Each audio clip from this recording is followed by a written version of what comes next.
This is the mental load we carry for the people we love. Sorry, Kate, to do that. Can I show the slight difference between mums and dads, like when you go to bed at night? Yeah. Because the singular focus of most males means I'm going to go to bed to go to sleep, and you go to bed and you go to sleep. Yeah, so the mum comes to bed to go to sleep. But we're biologically wired to make sure that we're caring really well because of estrogen. So we'll go through every decision we made during the day, from, you know, breakfast right through. Not only that, well, oh my God, they didn't eat enough broccoli. Geez, did I have enough of that in the lunchbox? That's a female thing, isn't it? It's a female thing. And then we second guess and we beat ourselves up. And then we're wondering if they'll get into university. And then we've gone back and regret something we did at our 21st. And then we've come forward to the kids again, comparing to somebody else. Then we've gone, oh my God, my eyebrows, I'll need to put that in. There's a load of washing in. Have I got it, Kate? Right? And about 1 o'clock in the morning. It's getting emotional. Yeah, because this is the mum's brain. This is the mental load we carry for the people we love.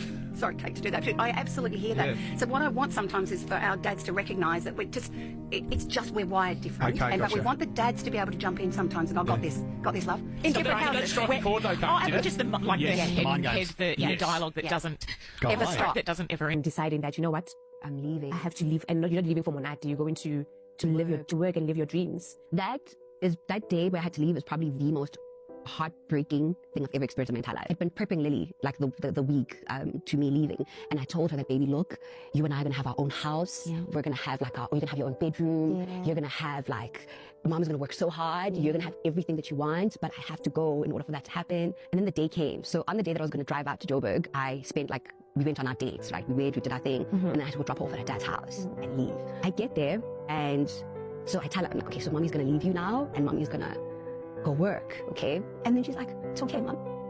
And she's literally going, it's okay, mommy. And tears are streaming down her face. She's like, I understand. You can go, it's fine. I'm gonna wait. I'm not sad. I'm really happy for you. When they took her, then she just broke. And then she started screaming from the top of her voice, going, mommy, don't go. No.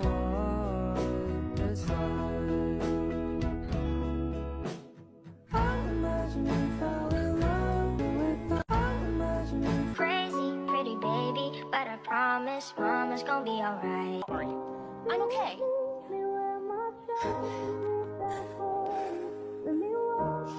Sorry. Okay. But I'm sitting in my car right now and I'm hiding from my family. I'm hiding from them just because I feel like I need more time alone. And as soon as I go upstairs, it's gonna be, oh, mommy's back. I'm tired.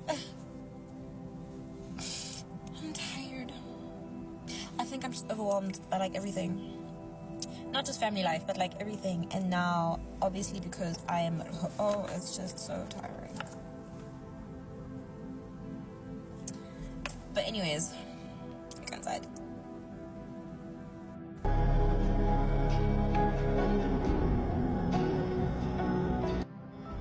I'll meet you at the graveyard, where you lay down, where you stay down, face up, cold, I'm no longer by my side now, wish you away. I'm a human, and I bleed when I fall down. I'm only human, and I crash and I break down. Your words in my head, knives in my heart. You build me up and then I fall apart, 'cause I'm only human.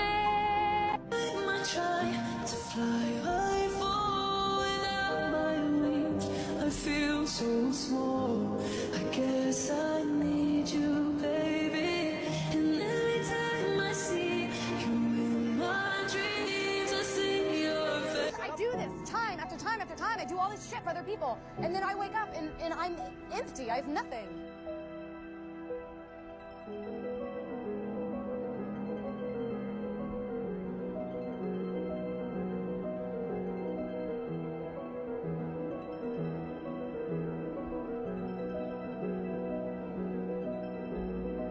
To the men, so y'all can better understand what's really going on with us women. We are mentally, emotionally, psychologically, spiritually exhausted in motherhood, okay?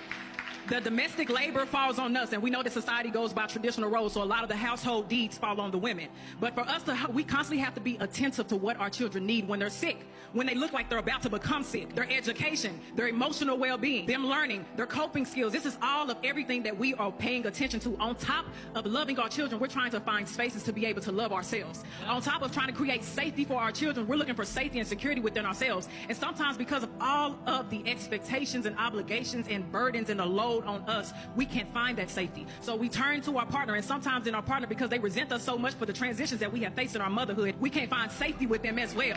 So you have to be able to extend some type of grace. And that's what we mean when we say we want to be seen, we want to be heard, we want to be understood, we want to be validated. We need you while we... Okay, can I explain something? Then it's just really, I'm going to be aggressive because nobody wants to hear this. Because what you want me to say today is actually being a single mother is totally possible. It actually isn't. You know that? It's not, it was never meant to happen for the human race, number one. Number two, single biggest determiner of whether a mother is a good mother, what do you think it is? Whether they have a supportive partner. So the major argument for good dads is actually, can the dad be there for the mom? What you see is that if you've got a father figure, basically, who's supportive to the mother's energy goes towards the children. But the second that she doesn't have that supportive energy, she collapses, and then the kids get starved. So it's, and we're not actually supposed to be living in a single family household, so it's supposed to be a lot more support towards mom than just dad. But I'm going with standard societal structure. You are not meant to, and no children are meant to actually grow up in a single family home, much less a broken home. Part about being a mom. The loss of autonomy. There is no time, and I mean that literally. There is literally no time for you. If you're not holding him or feeding him or entertaining him, you are doing something to support one of those activities, like washing, folding, preparing, and then obviously thinking about them. And it's just, I've been a mom now for about 12 weeks, so fresh, new. And there's just so many things that I don't get to do anymore. Not because I don't want to, or not because someone's stopping me, I just don't have the time. Yeah, and I was thinking how nobody prepares you for how postpartum can really hit you. Everyone prepares you on how to prepare for delivery, how to deliver right, how to take care of the baby, but actually no one tells you how postpartum can hit you, like how lonely you feel. Like you can have so many people around you, but you feel so alone, and you really just can't explain it. You feel like everybody else's life is moving on, and you're just standing there. You want to socialize, but you don't want to socialize. I feel like I struggle with that a lot. And then the other one for me would be the rage. Like you're just angry. Like you look at your partner and you're like, say, you're sleepy, and the baby is crying, or even not even when the baby is crying, you're just like, you're sleeping, you're breathing, you're able to move, you know, like, you just feel like you can. I think the last one for me has to be the mental exhaustion. You don't want to think. Like it would be the smallest of things. Like if someone asks you, or especially my nanny, she'll ask me questions like, "Leo tunapika nini?" I'm like, "Sis, there's food in the fridge. If you decide you don't want us to eat fried, just don't ask me," because your brain, I don't know, you just feel mental exhaustion. You don't want to think. You want to work on, it's called what? Autopilot. Like you're just on autopilot. If you're not breastfeeding, you're changing diapers, you're tired, you really do not want anyone to be asking you questions.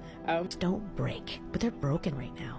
We're constantly on top of our kids because that is a societal expectation that we have to intensively parent our children at the expense of our own mental health. And we also have to be completely on as workers. Again, we're in this hustle culture where you're constantly driving at work. And so if you're a working woman, you have these two huge expectations that you basically have to meet, and it's exhausting. And it's why we have a mental health crisis. 51% of mothers say that they're anxious and depressed. The CDC released a study saying that the subgroup that is suffering the most anxiety and depression are, working women. You're seeing this in the UK. It's an alcoholism, Adderall addiction. It is on the rise, rising suicide rates of mothers. We're supposed to be martyrs, essentially, or have it all together. And so there's no outlet for us. I say in my book, when working women make a list, it's like their kids, their partner, their pet, and then themselves. We are last on the list. We do no self-care. And society doesn't expect that we should be doing it. It's seen as being a bad mom or being selfish when we spend time on ourselves. Do you guys know the number one indicator for how children grow up to thrive? I thought it was the daddy in the house. Absolutely not. What's Believe that? it or not, it is the quality of their mother's happiness. Because if you have a depressed mother, if you have an anxious mother, if you have a mother with post-traumatic stress disorder who is having to disconnect from her own body, she cannot show up to nurture you. She cannot show up to support you. She cannot fully step into that space. And what she will teach you about being in relationships with other people, whether you can trust them, whether you can trust yourself, whether you can actually be committed and connected to somebody and know that they will reciprocate that to you in a healthy way, she teaches you that. Not through her words, but through her actions. Take care of themselves. They will walk away from you and never look back. You need to heal. You need to repair the memory of your own childhood experiences and improve. Be a freaking good mom. I want my kids to know that and say it proudly. My mom is amazing. My mom did everything for me. In order for me to do that, I have to heal myself for me to be better for them. Children are not my life. They are a big part of my life. They may be an important part of my life, but they are certainly not my life. I get mom shamed a lot for saying stuff like this, but like I genuinely do not center my life around my children. My children are a big and important part, but most of the decisions that I make are for me, not for them. Because I've come to understand that the happier I am with my life and myself, the happier I am as a parent, and the more I pour into my children if I'm feeling happy and fulfilled. As moms, we give each other high fives. The more we sacrifice, the better of a parent we are, and it's so messed up. If your children are your life, I'm worried about what's going to happen to you when they reach an age where they no longer need you.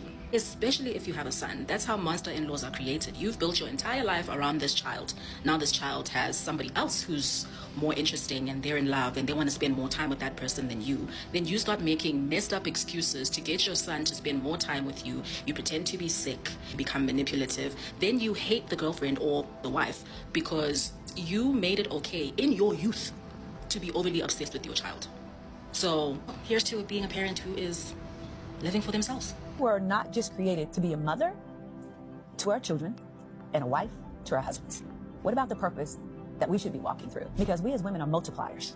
We multiply everything you give us. And whatever's put on the inside of us, we multiply whether it's good or bad. It's going to be multiplied.